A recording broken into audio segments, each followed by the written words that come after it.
Hello, and welcome to my channel. My name is Jonathan Cohn, and today I have a book review for the book The Oracle Year by Charles Soule.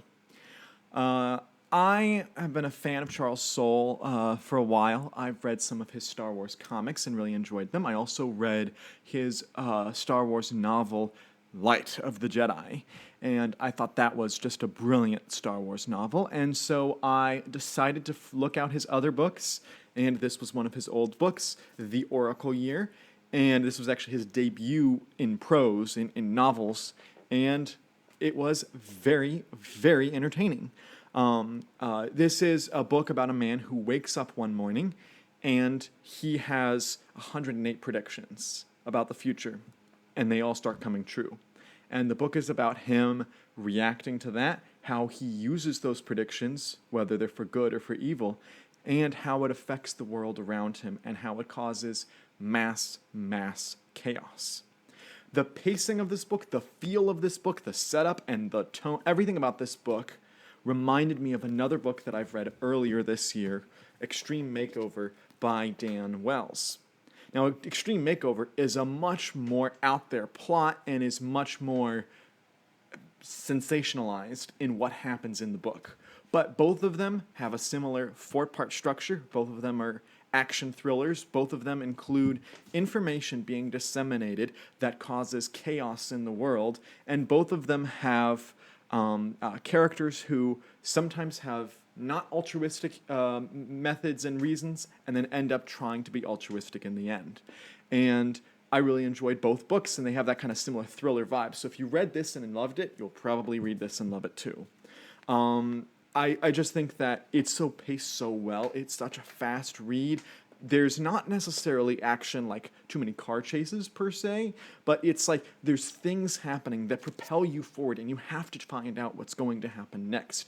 Things, whether it's political action, whether it's dialogue action, whether it's news action, like there's just things that happen that make you go, okay, I have to keep reading. I have to find out what happens next. So I blew through this book. If I had the time, I would have read it all in one day. I had to split it up into 2 days, but it was just such a propulsive, fast-paced book that I just loved the experience of reading it. One of the problems I'll go ahead and address with the book is the language. There is an excessive amount of language, particularly F words in this book. If you take that out, this book has a really, really, really high rating. But the language is just enough that it drags the book down for me because it was so frustrating to read. It did not need all of the language, or any of it for that matter. Another slight issue I have with the book is the way that one of the Christian characters is portrayed as a charlatan in the book, and I don't like the way they do handle all of the religious aspects, but some of the other religious aspects in the book are handled really well.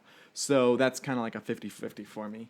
But other than those two things, everything else about the book I loved. The main character, Will Dando, the one who is the Oracle, he has these crazy realizations, and he is just a fascinating character to watch. He's flawed, he's very gray, he has some good times, but he also has some bad times, and he's just trying to make the best for him out of the situation that he's been put in. And it's just a real interesting thing, because it's like, put yourself in that situation. You could make billions of dollars by the way that you handle yourself in this situation, or you could be really altruistic and help people out, and you could make no money off of it. Like there's some really difficult things that happen in the book. So I was very impressed by the way that Charles Soule handled all of the themes in the book. There are some themes about government overreach and about government having unchecked power. There's themes about religious overreach and religious leaders having too much power. There's themes about mob mentality. Probably the best theme in this book has to do with what incites mobs. If you are the person that says the thing that incites the mobs, are you responsible for the violence that those mobs create, or are you not responsible? It really goes deep into those themes without being really deep. On the surface, this looks like a really light novel, but what it's dealing with, the topics it's dealing with, end up being incredibly deep topics that he handles. It's a perfect way to handle it because anyone can read this. You do not have to be like a literary expert, and yet it will make you ask questions about society. Some of the other great things in this book are the questions about general morality, questions about marriage, questions about relationships, questions about manipulating others. There are some interesting, funny things that happen in this book. It has a really funny tone to it at times. And also, there's questions about the dark web, questions about internet privacy. Should there be privacy? Should everything be public? All that kind of stuff. And there's no clear answer here. It's kind of left up to the reader to decide, and I really like the way that Charles Soule deals with all of that. There are some great minor characters beyond just the main character of Will Dando. You have the character of Coach, who I thought was just really excellently done and was very different. They could have gone really tropey with it, and instead they completely turned everything on its head with Coach. And that's all I can say without spoiling that character. Some of the characters that helped the main character were really good. Some of the characters around him were interesting. The president's people were interesting. The president in this book is named Daniel Green, but with Green, not with the E at the end, like our great Goblin Lord.